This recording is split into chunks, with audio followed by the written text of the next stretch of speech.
A very good evening to you, and it's a warm welcome to tonight's edition of Turf Talk.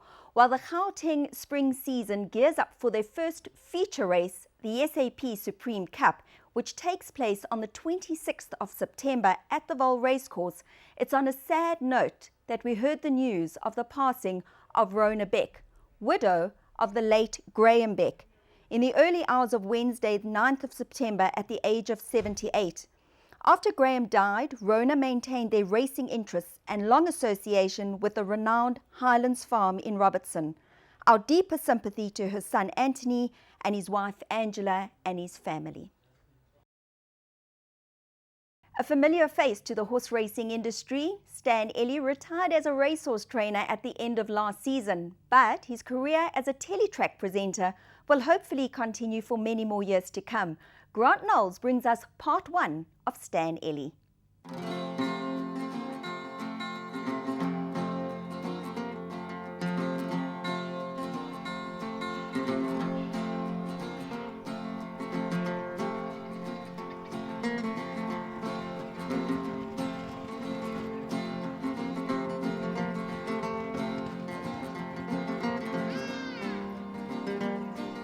We're here in the beautiful Constantia Valley with Stan Elly. Now that he's announced his retirement, he hasn't renewed his license, but he's taken the time to chat to us here at his beautiful Constantia home. Stan, you've had 4 weeks now of retirement. You obviously don't have to get up early in the mornings. But tell us how you're feeling after your first 4 weeks. Grant, I think if I had gone from being a full-time trainer, which is 24/7, if I'd gone from that to doing absolutely nothing, I think it would have been too much of a shock, quite frankly. But I've been lucky in that I've got the teletrack work, which keeps me occupied 2 or 3 days a week, and I think that's just a nice balance. It gives me enough free time, and it also keeps me involved in the racing, which is my passion anyway. And this one from the very informed yard of Stan Elly. Oh yeah, that bloke. That bloke, yeah. How did you first get involved in the sport of horse racing, and was it something that you always wanted to do? Yeah, well, I was kind of born into it, Grant, because I was raised, born and bred on a stud farm, the Westbank Stud out in Oudtshoorn, which was my dad at that time. He was also Stan Elly, and you know, being born on a stud farm, where are you going to go? You know, I don't think I was ever encouraged to stay involved in the horses, and I had a brother who's 10 years older than me, so he sort of got back to the farm before I did. But I think the training always appealed to me a little bit more than the breeding. It's sort of more hands-on, more action, if I can put it that way. Things happen quicker. So I was always drawn a little bit to the training.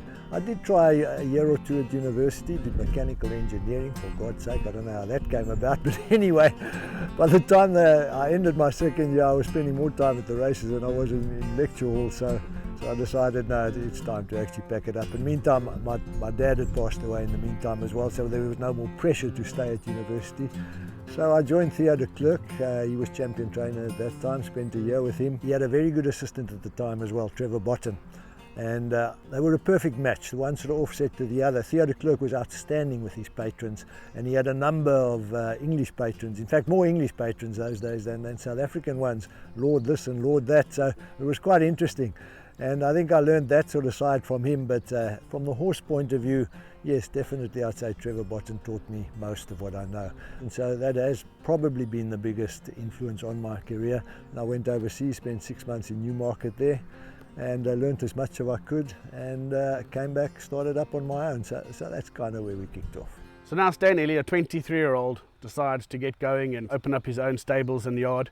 How many horses did you have, and how many stables did you have, and how did it come about that you got your first owners? There were no stables available, so I bought a little bit of property down the road from the Philippi Training Centre, and I built 16 stables.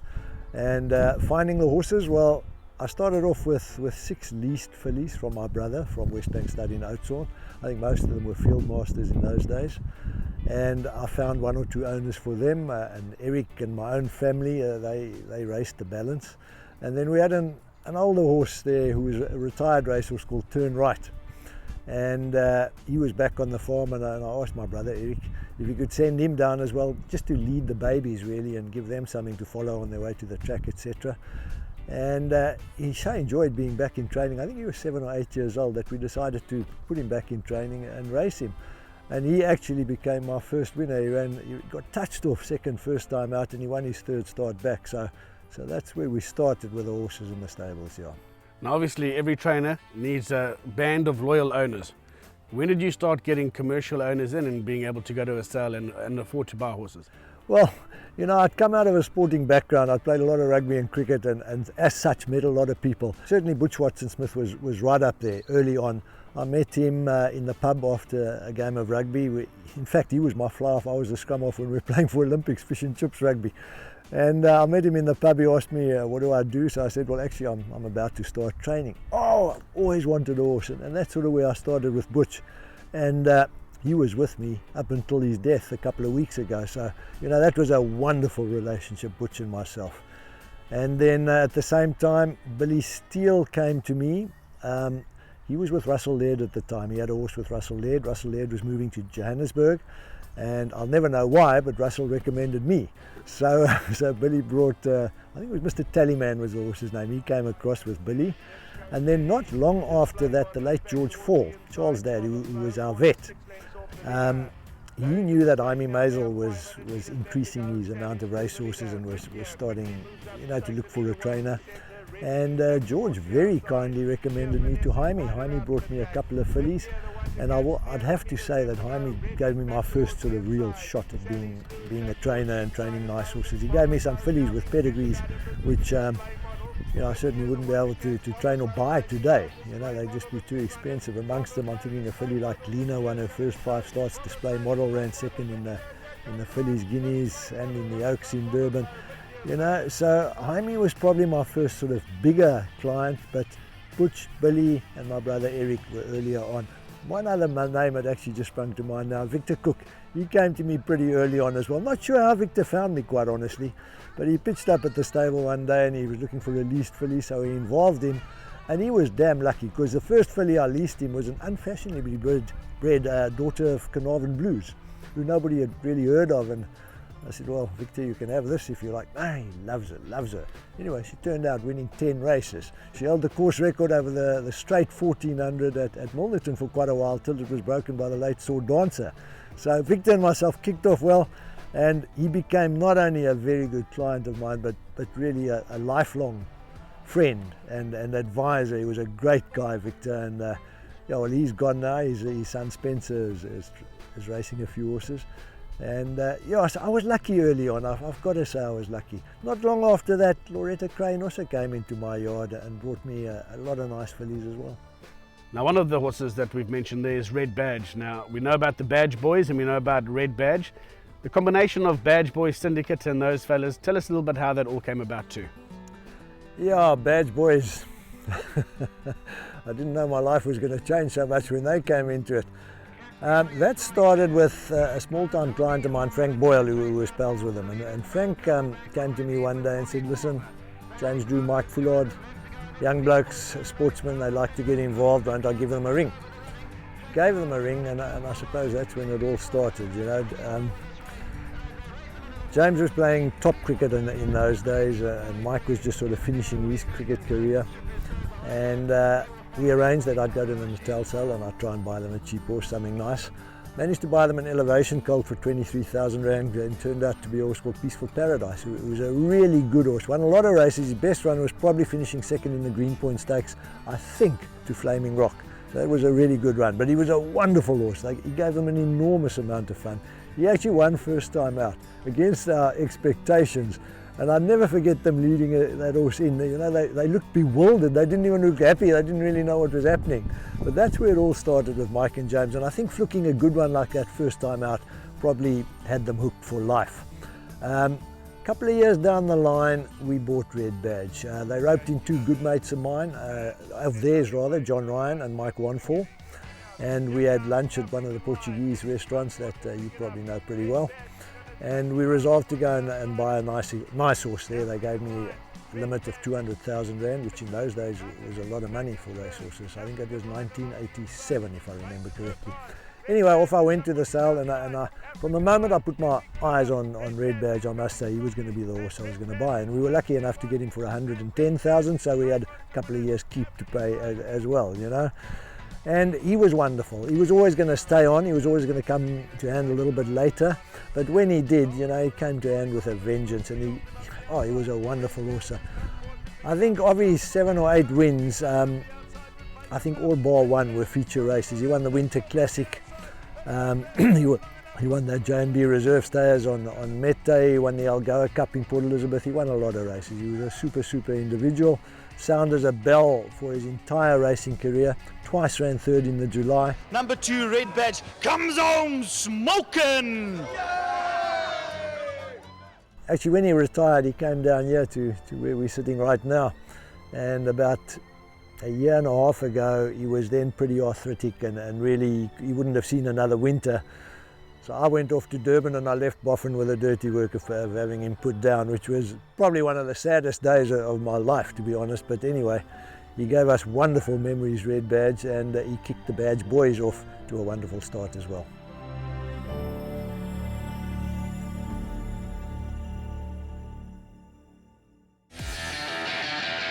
Dennis Dreyer was born into a racing family. His uncle, the great Sid Laird, was from whom he learnt the trade of a racehorse trainer. He's a true horseman. He's not only committed to what he does, but is also highly respected by his peers. He's well known as a man of few words, and not only sets high standards for himself, but all those who work for him too. He's Dennis Dreyer. During this past winter season, Dennis Dreyer has won 5 Group 1 races with 3 horses, captain of all, 7th Plain and Chestnut and Pearls. He recorded his first Group 1 double on Sorgor Sun Sprint Race Day, only to repeat the achievement a few months later on the first Saturday in July. He was acknowledged with 2 Equus Awards and 6 KwaZulu-Natal Racing Awards for his successes during the 2014 and 15 racing season. There's no doubting it's been quite a time for Dennis Dreyer. But who is he and what is it that sets him apart? To start with, I think you've got to have the horses. I must say, when I came back from Cape Town, we did have a very young string, and having lost the old horses last year, it was something that I didn't really expect. So I was thrilled to have the season that we had this year.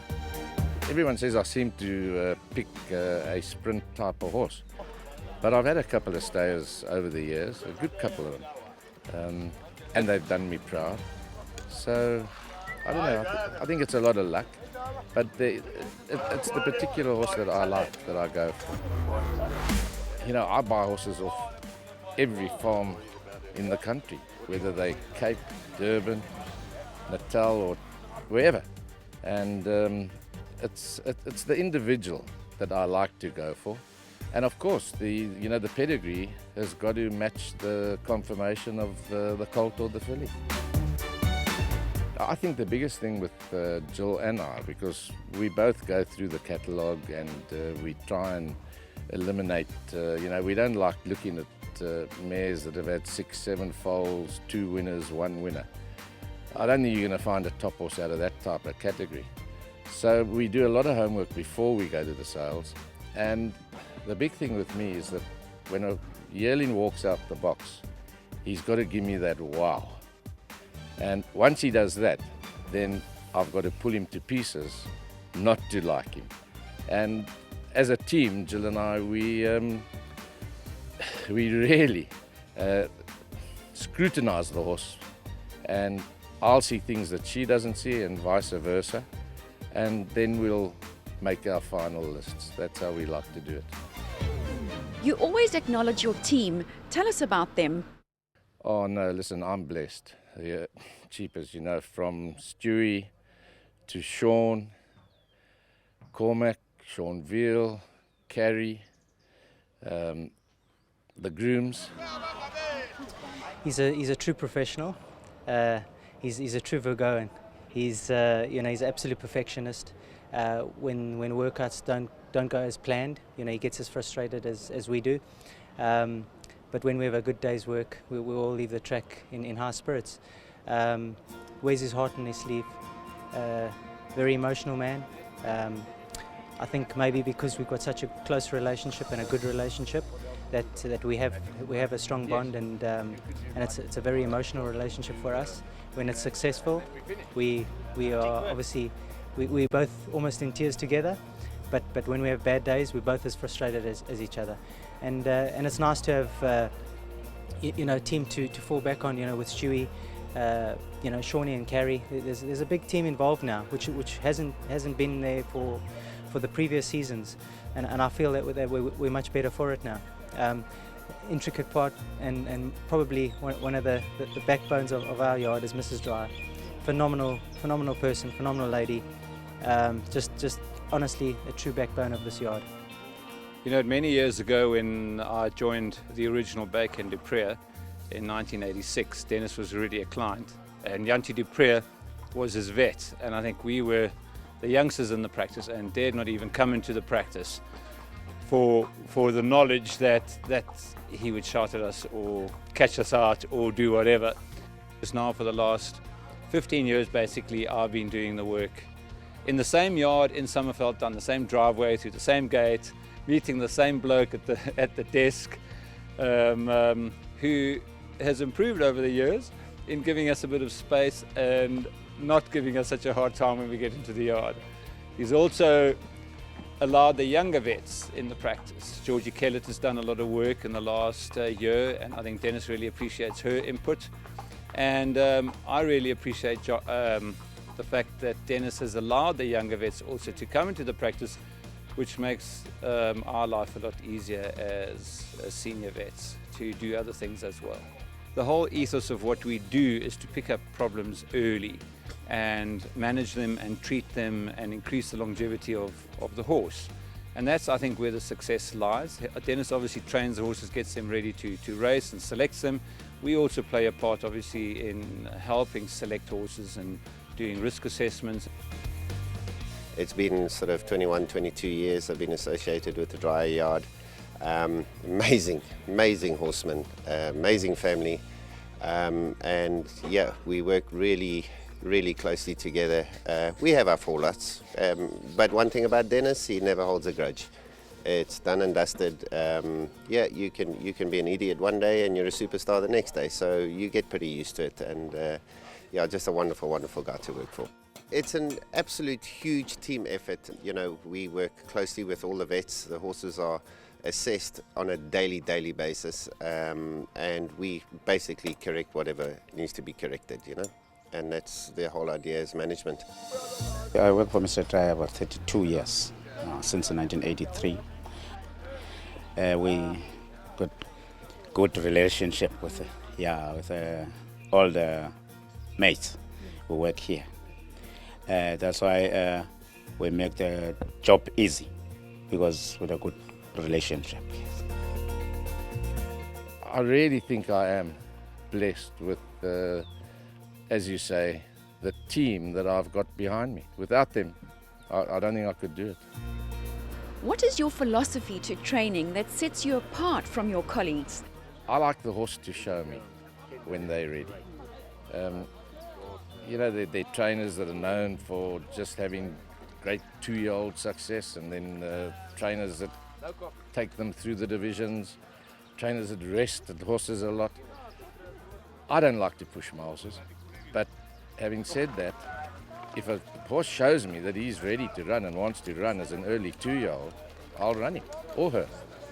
So I think it's basically, I leave it up to the individual and go from there.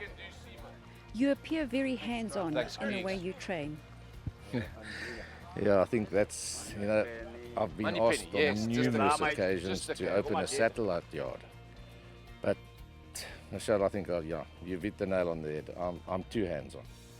And, but of late, Stewie has a hell of a calming effect on me. And I must say, I'm leaving a hell of a lot more than I used to Stewart, and but very hands-on. He's such a brilliant trainer, and he does always convert back to a lot of old remedies and old ways. and it just amazes me because you know, I see it happen in front of me, and I'm amazed. I think probably one of his secrets is that he has changed with the times, but he's been able to introduce the old methods when needed, and I think that is probably you know, a very, very important factor to why we're so successful. What are you like to work for? And then this is not easy. I don't think I'm easy, but I'm very fair, and you know, my way or the highway. You have accomplished so much in racing, but what ambitions do you still have? To buy good horses, have all these super owners behind me, and when I don't want to wake up in the mornings and feel I've had enough, that's when I'll say cheerio. Do you have any advice for people who are wanting to come into our sport? Oh, it's not easy.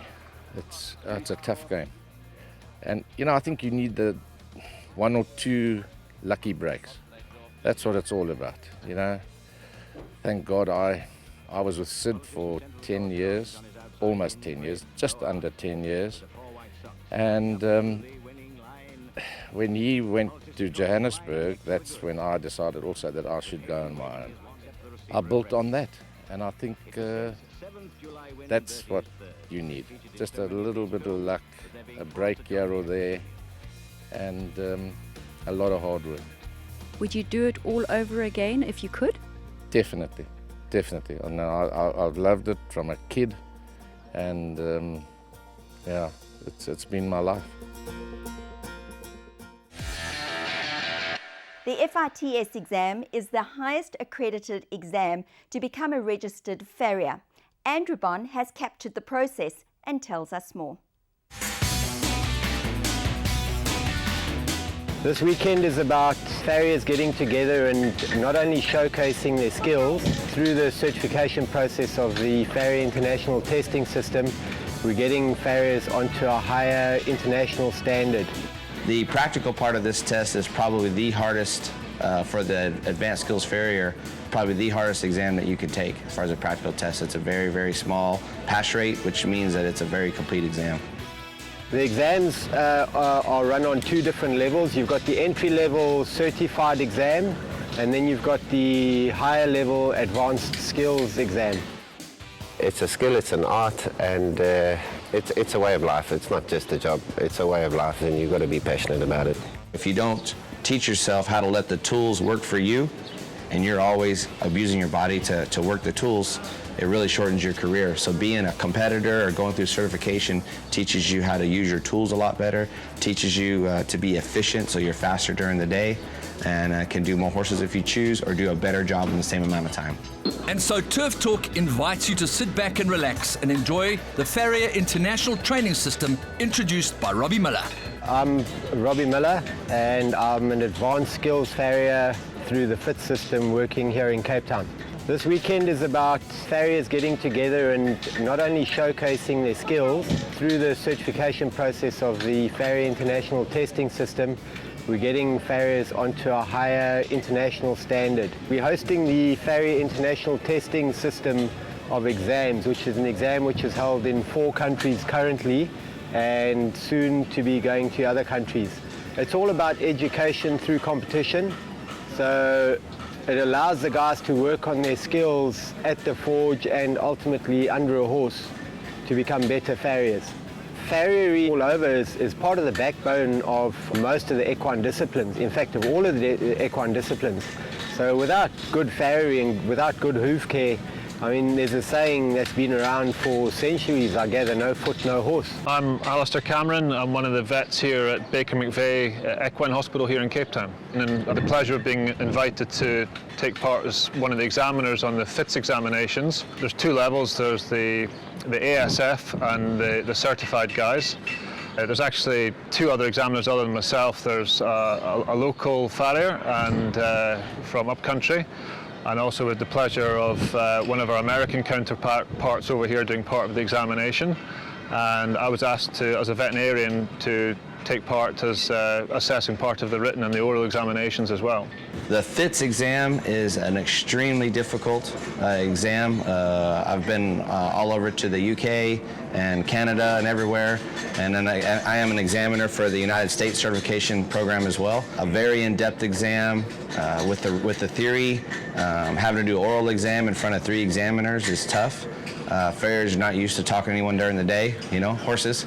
And the practical part of this test is probably the hardest for the advanced skills farrier, probably the hardest exam that you can take as far as a practical test. It's a very, very small pass rate, which means that it's a very complete exam. It is voluntary, but I think the farriers that are taking part here are wanting to set the standard, and they're wanting to improve the skills of farriery. So the more involved they get, the better their skills become, the better they can service the horses that they shoe. Well, the draw card it builds up first, you know, great camaraderie amongst farriers. It's you can watch them, and they'll be helping each other and encouraging each other along, get your speed up. Yeah, I mean, you see Dusty make a shoe compared to some of us lot. I mean, he's just a master at it, you know. You hire judges, so Sean and I were asked to come and judge this. We were given shoes for us to build. We built those shoes to our specifications and then brought them, and your job as a competitor is to try to copy those shoes exactly. Traditionally in South Africa, there's no requirement for a farrier to actually have any recognised qualification or certification, which does mean that there's a fair variability across the board in some of the standard. Don't get me wrong, there are some very, very good and very well, very able characters working as farriers in this country. Typically, the vet tends to get involved when there's a problem case. Whether it be a racehorse in training or whether it be a sports horse that's involved.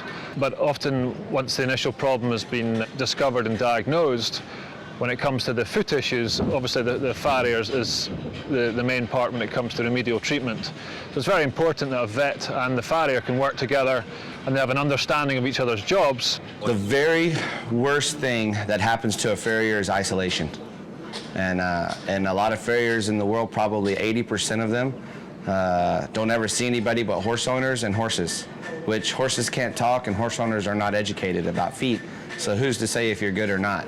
So by doing the voluntary exam, you put your work in front of your peers to be judged and to see where your shortcomings are coming from and to get help. And if we all work together, it's actually the horse that benefits in the long run, which is what's supposed to be. The practical aspect of this particular exam is apparently, to the best of my knowledge, the most difficult practical exam for farriers in the world. The funny thing is you can take a particular shoe that we get all the specs before the competition, so you can practice those at home, and it's quite amazing. You make them really good at home, but the first one will probably be a bit iffy, and by the time you've made 20 or 30 of them, you know they're really good, and then you come to the competition and you go back to number 1 again. It's crazy. It's just a weird setup. It's I don't know whether it's pressure, nerves, or what. You need to be able to watch a horse walk. You know, we have trot ups here before the test and static and dynamic evaluation, and you should be able to tell the horse's conformation, his stride,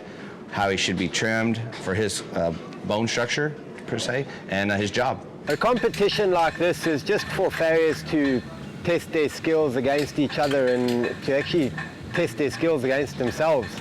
The work that they do putting in the training and the practicing for an event like this obviously is going to improve their skill set.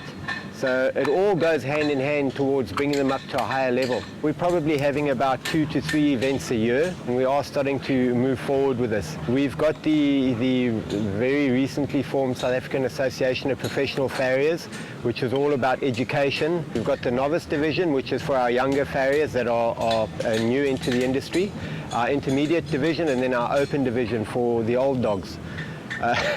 What's required is that the guys have to build shoes from straight lengths of steel, of flat steel.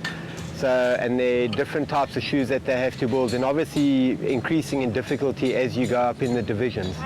In my opinion, I believe a farrier should have a fairly decent knowledge of anatomy.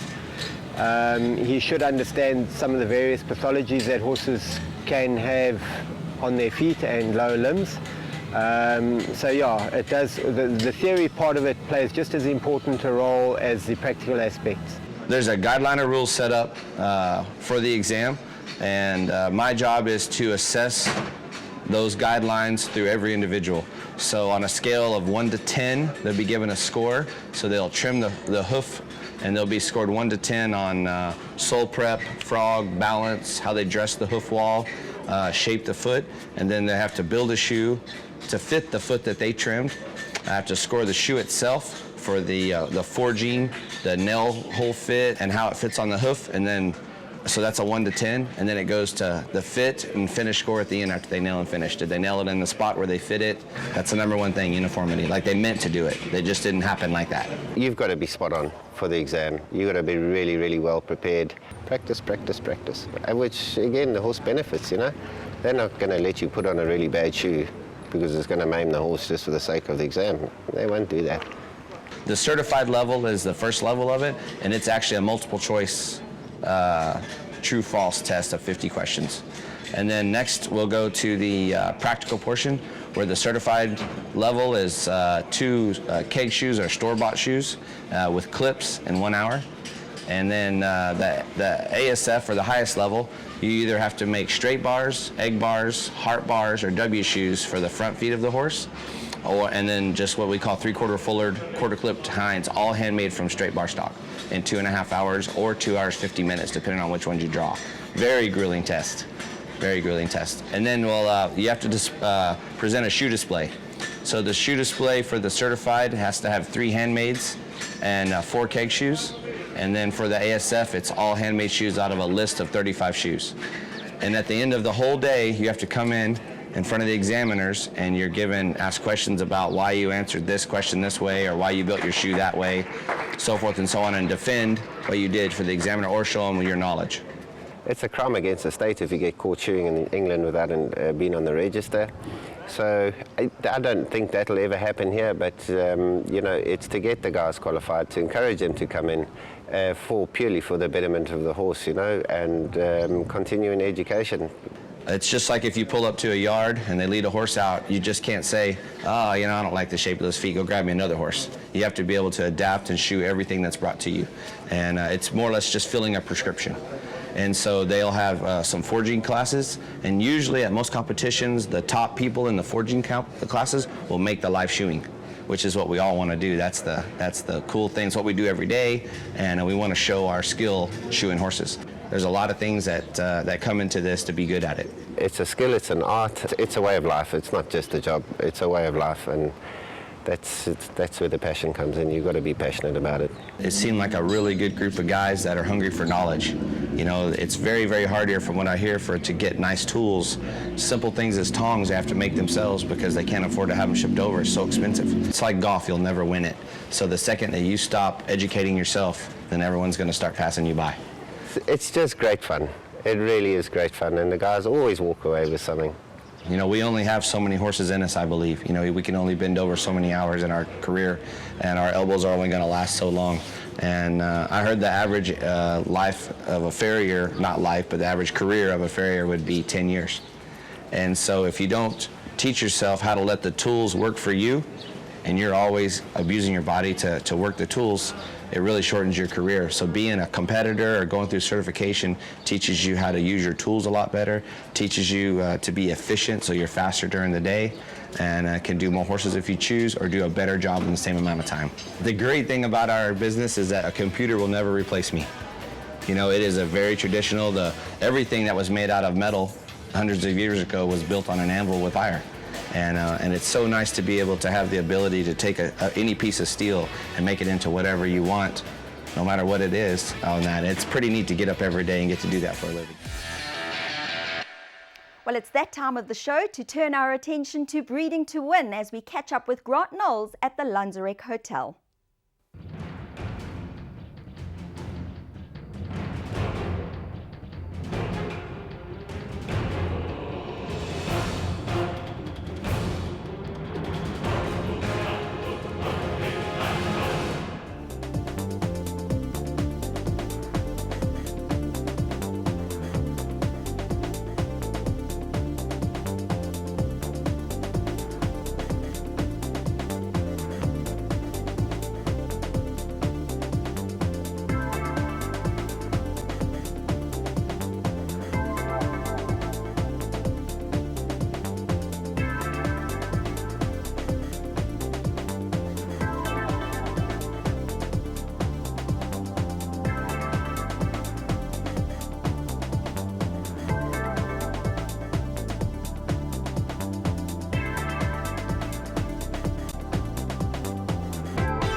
very good evening and welcome to tonight's edition of Breeding to Win. We're here at the glorious Landserac Hotel and Spa and sampling some of their fine wines as well. And this show is going to be bringing you 4 stallions. And let's start off with the newcomer to Highlands Farms, and that's Jackson. He's a son of Dynasty. He was a terrific racehorse in his own capacity. And rumours are that his foals on the ground are quite spectacular. John Freeman obviously looks after him, and they tell us more. Jackson. Breathtaking class. Movie star looks. Winner of 3 Grade 1 races. Variety Club has no answer and Jackson is storming home.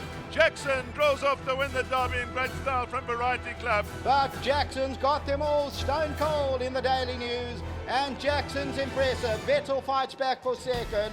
Shogun third, then White Line Female, Pomodoro and Master Plan. Here's Jackson with fire in his eyes, and it's Jackson the last 100 like a ball of fire wanted. It's humbling to work with horses of his caliber. He's a top horse. He's a fantastic animal. He's world class. He's won 3 Group 1s. He doesn't have to say any more. He's done the talking. Jackson, regally bred, his sensational sire Dynasty, his illustrious dam line, crammed with champion racehorses and champion sires.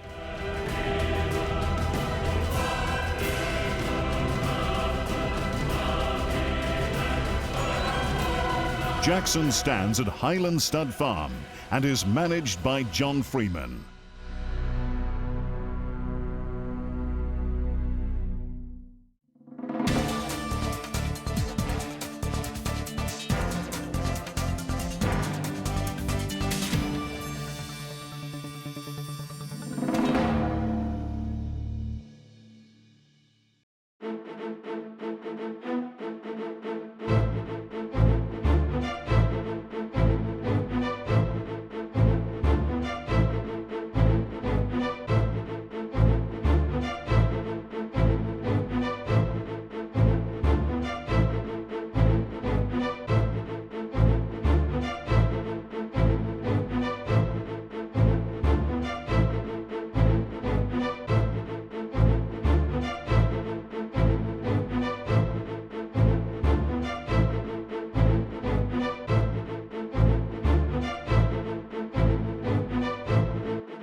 Resident sire at Klaarflat, Pomodoro, well, he's also reeled off some very nice foals.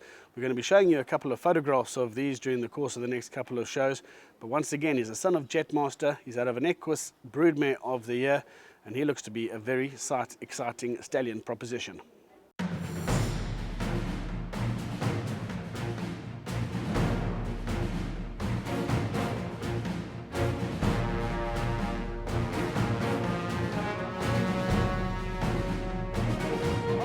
By a half, White Line Fever's on the inside.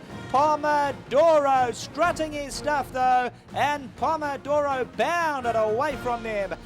From an early stage, he was taking on top fields and was destroying them. Well, Pomodoro in the centre looking to run on, and Heavy Metal Governor General is looking to get going as well. It's Open Tandraki in the middle, Pomodoro in the middle's picked it up in the closing stages, and Pomodoro has raced away and has won it well. Pomodoro, Zambuca's after that, but it's still Royal Benji in the closing stages from Pomodoro, who tries to peg it back and coming all the while as they go to the line, and a terrific finish here. A great finish between Pomodoro, Royal Benji, Zambuca after those. Brooks Club. Jackson's still got 2.5 to make. Grey Cup. White Line Fever's running on. Pomodoro, Chesalon up the centre outside is now getting into full cry, and also running on is Eaton Square, Smanji Manji. Down the inside, Vettel, Pomodoro, Smanji Manji and Pomodoro. Here comes the line, very close, maybe Smanji Manji in a photo with Pomodoro. With 150 left to go, Legal Action flat to the boards on the grandstand side. Two-tone, here's Deliver the Power in the middle, trying to unwind into the closing stages. Pomodoro has come from nowhere. Goodness me, Pomodoro's what a cracker.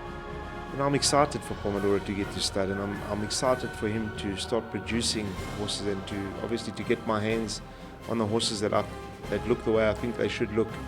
It's just a whole new adventure and a whole new start, and believe you me, when Chris and I see them in the ring, we will put our head down.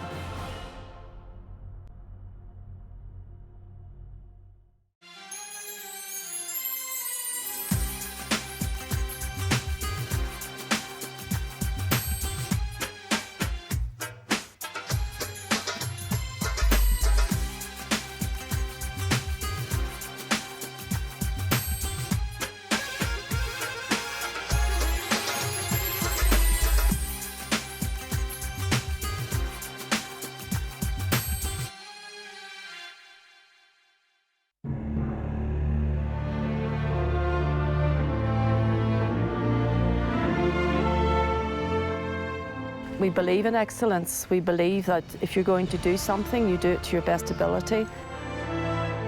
We aim to make Balmoral #1 in the Southern Hemisphere, not just South Africa.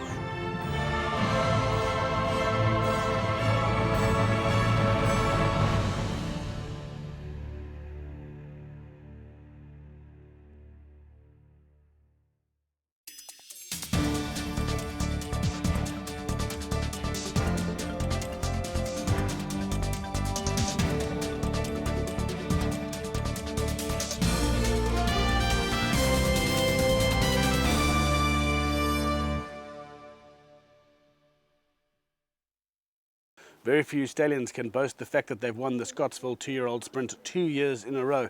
Well, that's the kudos to Seventh Rock. Firstly, his side Guinness, who went on to win the race, followed up this year by Seventh Plane. He's an exciting stallion prospect. His winners to runners ratio is exceptionally high. And let's take a look at his portfolio.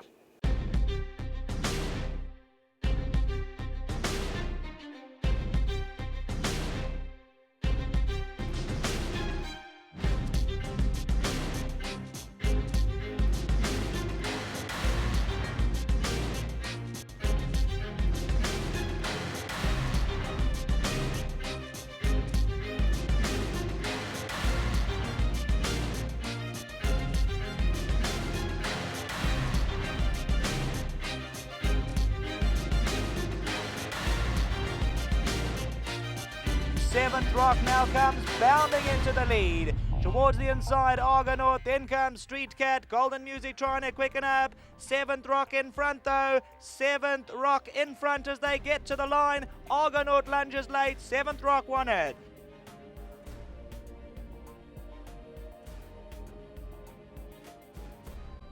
And Guinness now ridden to respond, 3 parts of a length. Carry On Alice is now going to try and reel him in late on, but Guinness continues to go from Carry On Alice, who's coming home late. Guinness is crying for the line. Guinness all out and pulled it off.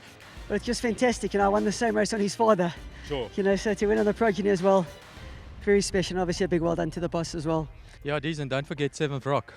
He's just a superb stallion, and I've been saying it for a long time to a lot of people. And this horse has vindicated what I've been saying about Seventh Rock. He is just a supreme stallion.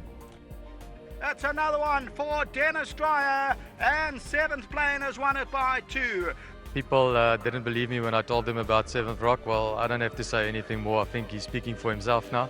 Seventh Heart's accelerated late on to win it.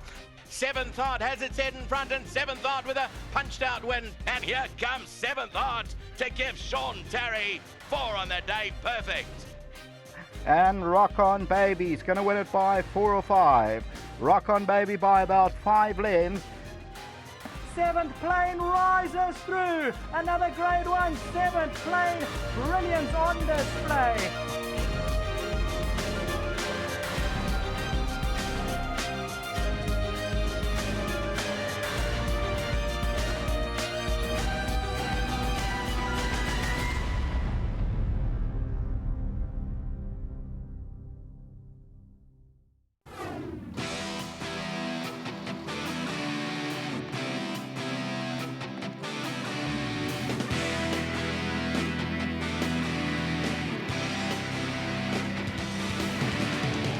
Turf Carriers is a family-run business owned by Mark and Dory Sham and their 3 sons, Michael, Matthew and Marcus. New Turf Carriers has been in long-distance transport since 1995 and pride themselves in excellent service, punctuality and loyalty to their clients.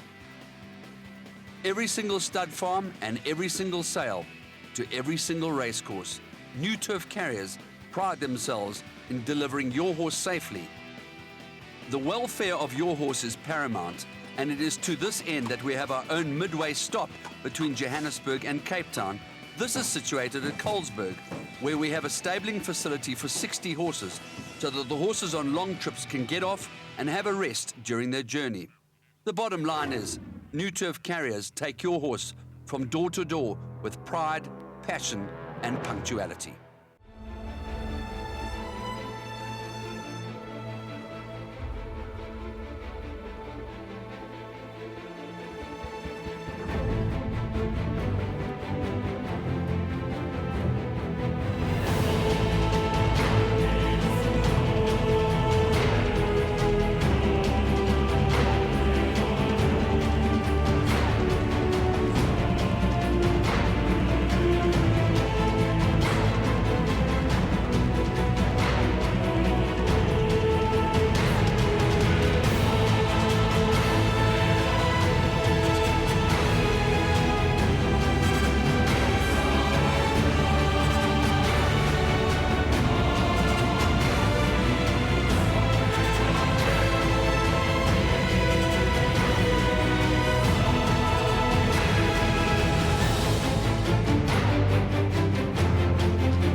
One of South Africa's finest sprinters, What a Winter.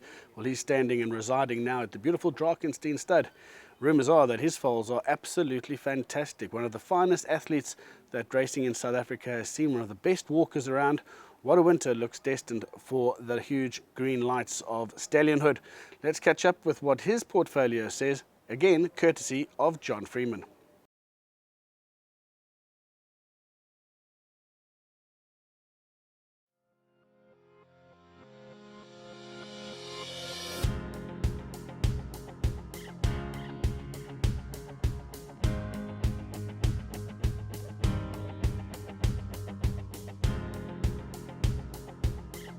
What a Winter was a unique racehorse blessed with precocity, speed and a brilliant temperament. The lightning-fast sprinting son of Western Winter won 15 races, including 4 Grade 1s, the Computerform Sprint, the Cape Flying Championship twice, and the Mercury Sprint. In short, he was a world-class sprinter.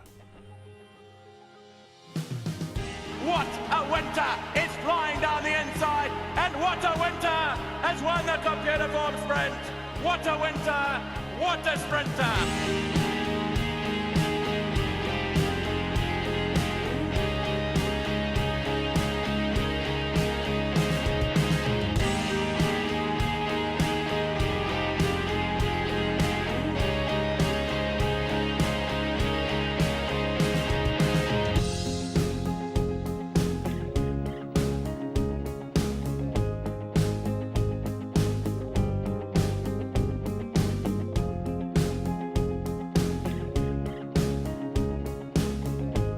What a Winter's first crop of foals arrived on the ground in 2014.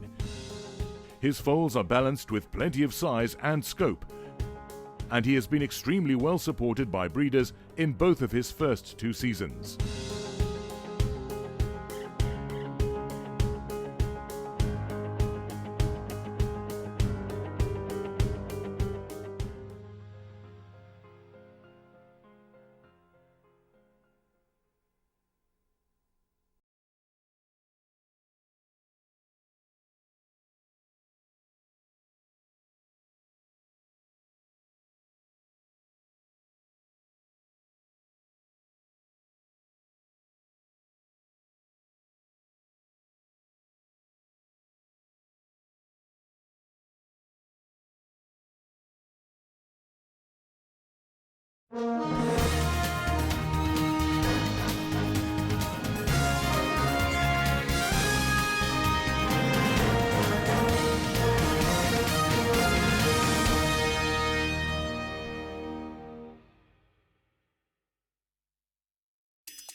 Well, before we close tonight's show, we're going to take a look at the American-bred stallion, Where's That Tiger, who raced abroad in the partnership of Bernard Cantor and Larry Nestat and stands at the Alchemy Stud.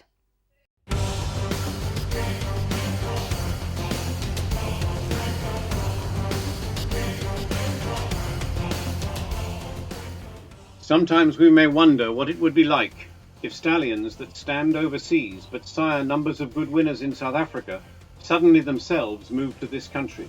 Rock of Gibraltar, Redout's Choice, an interesting thought.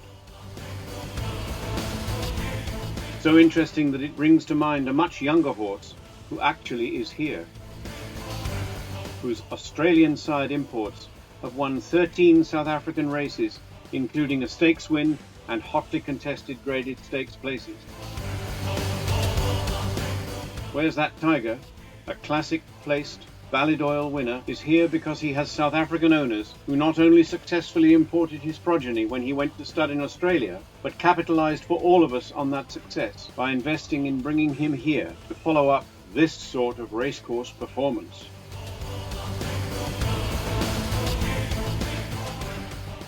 Judging by his first foals arriving right now in the Western Cape and beyond, it has been a very good move. In early publicity, we called Where's That Tiger a storm cat with a superb temperament. He covers well with excellent fertility, as shown in his very healthy first South African book of mares, befitting a son of one of the greatest of all sires worldwide, out of a full sister to a Kentucky Derby winner. Messrs. Larry Nestat and Bernard Cantor, fantastic supporters of and ambassadors for South African racing and breeding at home and abroad, invited South African breeders to join them in a syndicate to support and benefit from Where's That Tiger. Those who came in were offered not only 2 services per year for 4 years, but 4 years to pay for a share at 10,000 Rand per year plus VAT. New inquiries for shareholding have now arisen from the sight of arriving foals and for the increasingly special opportunity to invest in something unusual, a still young but proven stallion. Not much to lose and so much to gain if they race like the foals look like they will, and demonstrably on South African racecourses actually do. Where's That Tiger stands at the Alchemy in Robertson for a fee of 10,000 Rand plus VAT, live foal, or the shareholding option. We at Allen Bloodlines have been very fortunate to be syndicate managers for another horse that arrived from overseas, stood at low cost, and now has a full book after the results of his first 2 crops. Where's That Tiger is a quality individual at a working breeder's price who might just do the same.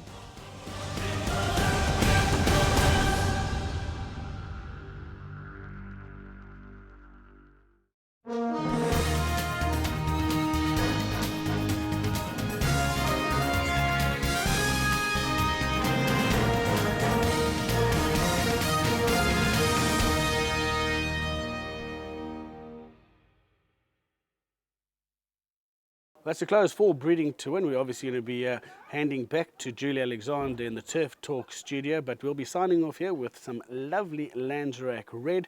and we'll be bringing you more news from Landsrac in regards to their Ready to Run Stakes, a massive event that's going to be coming to Cape Town in November. So lots to hear from regarding the schedule of the runners that have already qualified for that race, and we'll be bringing you all that and hopefully to catch up with the team from CTS in the not too distant future too. Julie, over to you.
That brings tonight's show to an end. Join us for our next show on Sunday, the 27th of September, where we will have an action-packed show in store for you, as well as part 2 of Stan Ellie.